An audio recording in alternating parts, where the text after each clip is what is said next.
वंदन संशोधन समय की मांग है।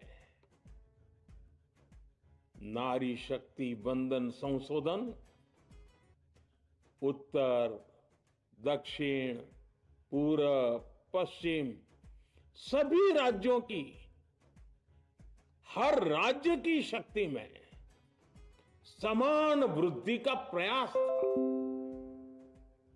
ये संसद में सभी राज्यों की आवाज को अधिक शक्ति देने का प्रयास था। राज्य छोटा हो, राज्य बड़ा हो, राज्य की आबादी कम हो या राज्य की आबादी ज्यादा हो, सबकी समान अनुपात में शक्ति बढ़ाने की कोशिश थी। लेकिन इस ईमानदार प्रयास की कांग्रेस और उसके सहयोगियों ने सदन में पूरे देश के सामने भ्रूण हत्या कर दी है। भ्रूण हत्या कर दी है।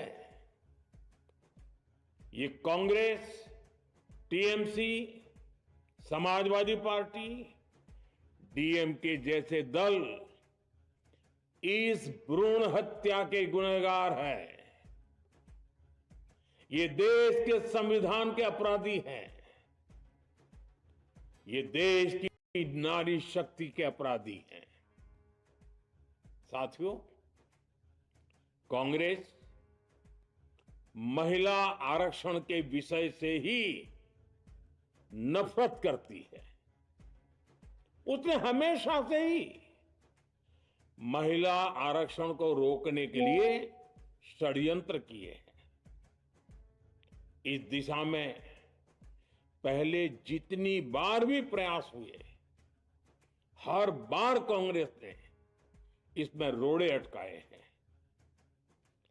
इस बार भी कांग्रेस और उसके साथियों ने महिला आरक्षण को रोकने के लिए एक के बाद एक नए झूठ का सहारा लिया। कभी संख्या लेकर, कभी किसी और तरीके से कांग्रेस और उसके साथियों ने देश को गुमराह करने की कोशिश की। ऐसा करके इन दलों ने भारत की नारी शक्ति के सामने अपना असली चेहरा सामने ला दिया है, अपना मुखौटा उतार दिया है। साथियों, मुझे व्यक्तिगत तौर पर आशा थी कि कांग्रेस अपनी दशकों पुरानी गलती सुधारेगी। कांग्रेस अपने पापों का प्रायश्चित करेगी। लेकिन कांग्रेस ने इतिहास रचने का, महिलाओं के पक्ष में खड़े होने का अवसर खो दिया। कांग्रेस खुद देश के अधिकांश हिस्सों में अपना वजूद खो चुकी है। कांग्रेस परजीवी की तरह क्षेत्रीय दलों की पीठ पर सवार होकर खुद को जिंदा रखे हुए है। लेकिन कांग्रेस ये भी नहीं चाहती कि क्षेत्रीय दलों की ताकत बढ़े। इसलिए कांग्रेस ने इस संशोधन का विरोध करवाकर अनेक क्षेत्रीय दलों के भविष्य को अंधकार में धकेलने का राजनीतिक षड्यंत्र किया है। साथियों, Congress, Samajwadi party, DMK, TMC और दूसरी पार्टियां इतने वर्षों से हर बार वही बहाने, वही कुतर्क गढ़ते आए हैं, बनाते आए हैं। कोई न कोई टेक्निकल पेंच फंसाकर ये महिलाओं के अधिकारों पर डाका डालते रहे हैं। देश राजनीति का ये बद्दा पैटर्न बराबर समझ चुका है और उसके पीछे की वजह भी जान चुका है। भाइयों बहनों, नारी शक्ति वंदन अधिनियम के विरोध की एक बड़ी वजह है इन परिवारवादी पार्टियों का डर। इन्हें डर है अगर महिलाएं सशक्त हो गई तो इन परिवारवादी पार्टियों का नेतृत्व खतरे में पड़ जाएगा। ये कभी नहीं चाहेंगे कि उनके परिवार के बाहर की महिलाएं आगे बढ़े। आज पंचायतों में, लोकल बॉडीज में जिन हजारों लाखों महिलाओं ने अपनी क्षमता को साबित किया है, जब आगे बढ़कर लोकसभा और विधानसभाओं में आना चाहती हैं, देश की सेवा करना चाहती हैं, परिवारवादियों के भीतर उनसे असुरक्षा की भावना बैठी हुई है। परिसीमन के बाद महिलाओं के लिए कहीं ज्यादा सीटें होगी, महिलाओं का कद बढ़ेगा। इसलिए इन लोगों ने नारी शक्ति वंदन संशोधन का विरोध किया है। देश की नारी शक्ति कांग्रेस और उसके सहयोगियों को इस पाप के लिए कभी माफ नहीं करेगी।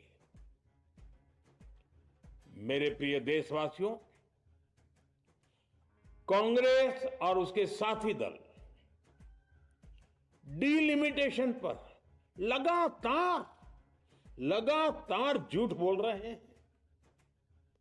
ये इस बहाने विभाजन की आग को सुलगाना चाहते हैं, क्योंकि बांटो और राज करो कांग्रेस ये पॉलिटिक्स अंग्रेजों से विरासत में सीख कर आई है और कांग्रेस आज भी उसी के सहारे चल रही है। कांग्रेस ने हमेशा देश में दरार पैदा करने वाली भावनाओं को हवा दी है। इसलिए यह झूठ फैलाया गया कि डिलिमिटेशन यानी परिसीमन से कुछ राज्यों को नुकसान होगा, जबकि सरकार ने पहले दिन से स्पष्ट किया है कि न किसी राज्य की भागीदारी का अनुपात बदलेगा, न किसी का रिप्रेजेंटेशन कम होगा, बल्कि सभी राज्यों की सीटें समान अनुपात में ही बढ़ेगी। फिर भी कांग्रेस, डीएमके, टीएमसी और समाजवादी पार्टी जैसे दल इसे मानने को तैयार नहीं हुए। साथियों, ये संशोधन बिल सभी दलों और सभी राज्यों के लिए एक मौका था, एक अवसर था। ये बिल पास होता तो तमिलनाडु, बंगाल, यूपी, केरला हर राज्य की सीटें बढ़ती, लेकिन अपनी स्वार्थी राजनीति की वजह से इन दलों ने अपने राज्यों के लोगों को भी धोखा दे दिया। जैसे कि डीएमके के पास मौका था कि वो और ज्यादा तमिल लोगों को सांसद विधायक बना सकती थी, तमिलनाडु की आवाज और मजबूत कर सकती थी, लेकिन उसने वो मौका खो दिया। टीएमसी के पास भी बंगाल के लोगों को आगे बढ़ाने का मौका था, लेकिन टीएमसी ने भी ये मौका गंवा दिया। समाजवादी पार्टी के पास भी मौका था कि वो महिला विरोधी छवि होने के दाग को कुछ कम कर सके, लेकिन सपा भी इसमें चूक गई। समाजवादी पार्टी लोहिया जी को तो पहले ही भूल चुकी है। सपा ने नारी शक्ति वंदन संशोधन का विरोध करके लोहिया जी के सारे सपनों को पैरों तले रौंद दिया है। सपा महिला आरक्षण विरोधी है। ये यूपी की और देश की महिलाएं कभी नहीं भूलेगी। साथियों, महिलाओं के आरक्षण का विरोध करके कांग्रेस ने फिर एक बात सिद्ध कर दी है। कांग्रेस एक एंटी रिफॉर्म पार्टी है। 21वीं सदी के विकसित भारत के लिए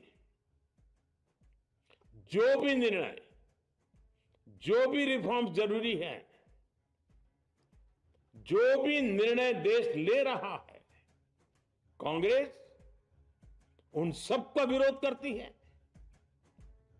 उसे खारिज कर देती है, उस काम के अंदर खलल डालती है। यही कांग्रेस का इतिहास है और यही कांग्रेस की नेगेटिव पॉलिटिक्स है। साथियों, ये वही कांग्रेस है जिसने जनधन, आधार, मोबाइल, स्त्री शक्ति का विरोध किया। कांग्रेस ने डिजिटल पेमेंट्स का विरोध किया। कांग्रेस ने जीएसटी का विरोध किया।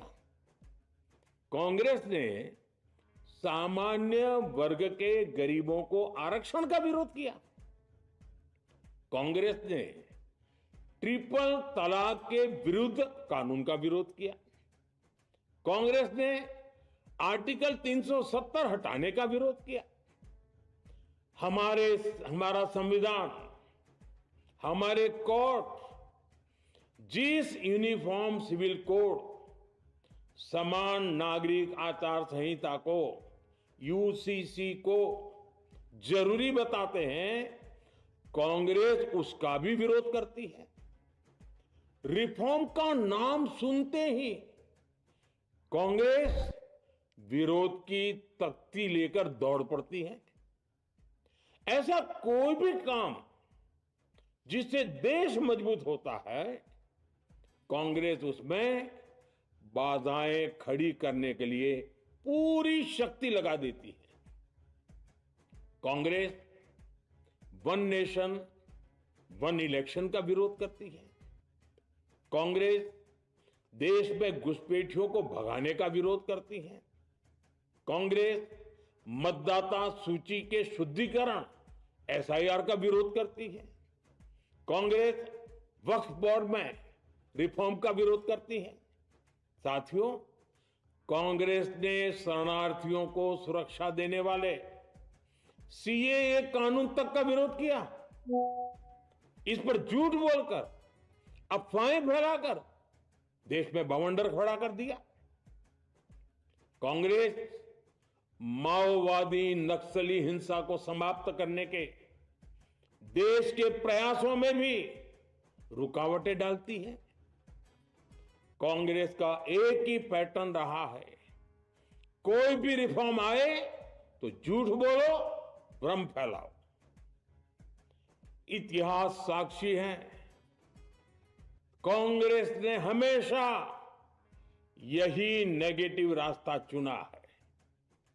साथियों, जो भी कार्य देश के लिए जरूरी फैसला होता है, कांग्रेस इसको कारपेट के नीचे डाल देती है।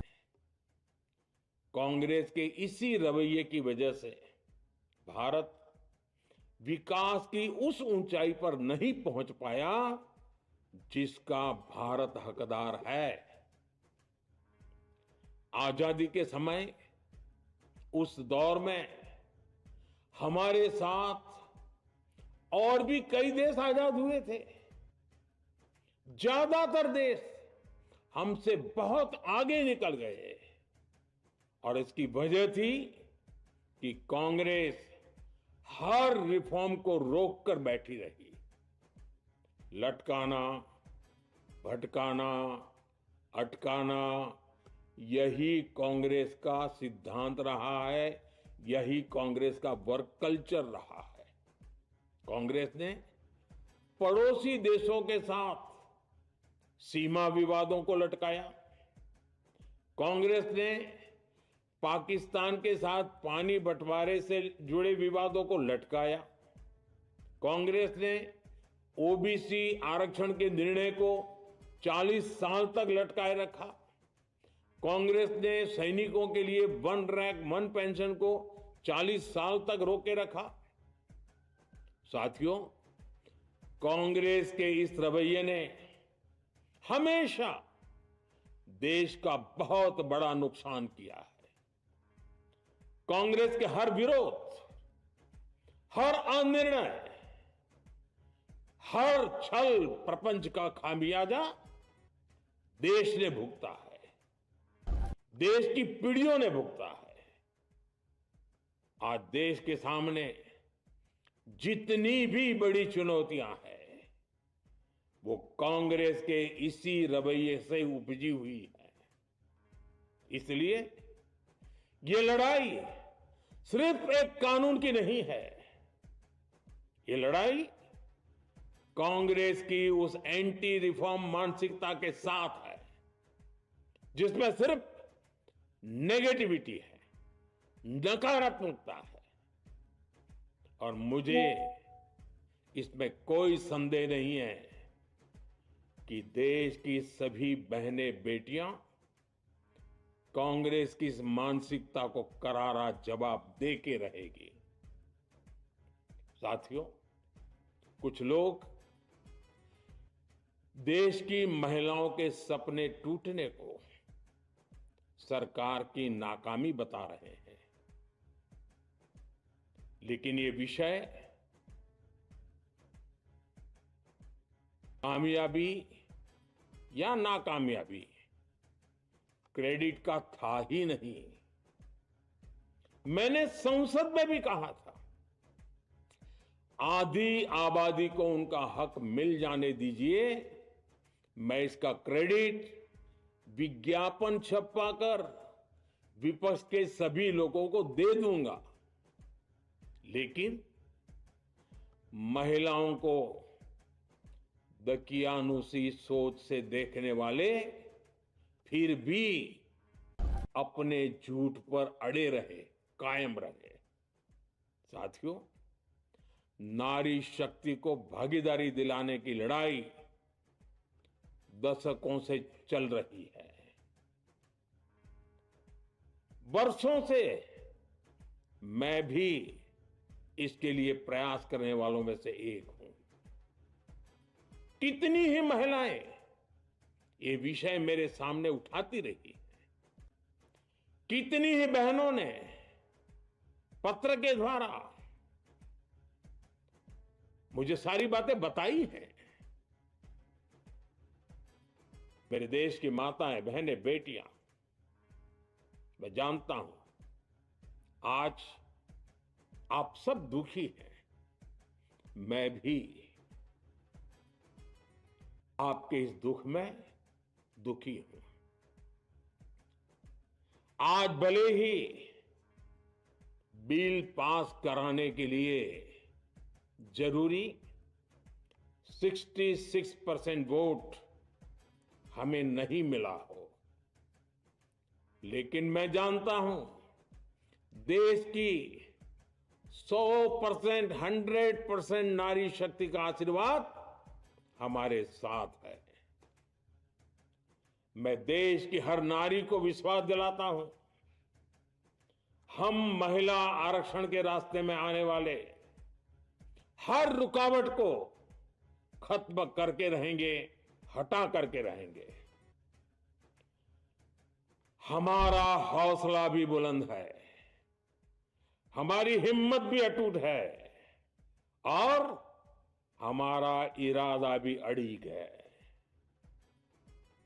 महिला आरक्षण का विरोध करने वाली पार्टियां ये देश की नारी शक्ति को संसद और विधानसभाओं में उनकी भागीदारी बढ़ाने से कभी भी रोक नहीं पाएंगे। सिर्फ वक्त का इंतजार है। नारी शक्ति के सशक्तिकरण का बीजेपी एनडीए का संकल्प अक्षुण्ण है। कल हमारे पास संख्या बल नहीं था, लेकिन इसका मतलब ये नहीं है कि हम हार गए। हमारा आत्मबल अजेय है। हमारा प्रयास रुकेगा नहीं, हमारा प्रयास थमेगा नहीं। हमारे पास आगे भी और मौके आएंगे। हमें